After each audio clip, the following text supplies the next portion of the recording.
Meillä oli lasten ja Iidan kanssa pikku urakka. Valittiin siihen kaikista hikisin ja nihkein päivä luonnollisesti. Eli meillä on tuolla Minesin päädyssä ollut lehmien karsina ja sitten siinä on ollut hevosten semmonen pieni pihatto-tyyppinen, mihin ne on päässyt sisälle ja nukkumaan. Ja no pääsin, ne käytti sitä vessassa. Tuolla noin, niin ne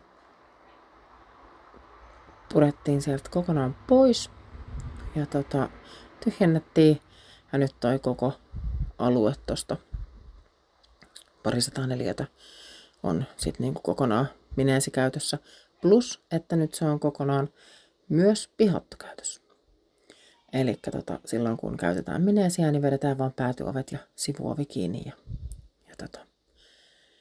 sitten muun ajan se on auki, että hevoset pääsee tonne. Ne tykkää piehtaroida tuossa hiekalla ja nukkuu pötköttelee siellä oikein mielellään. Eli toistaiseksi tämä vaikuttaa siltä, että tämä oli hyvä juttu. Tosin ne myös rikkoo ihan kaiken, mitä ne ei voi sanoa, että käsinsä saa, vaan turpaansa saa. Mutta mä oon nyt sitten rakennellut vähän aktivointiseinää ja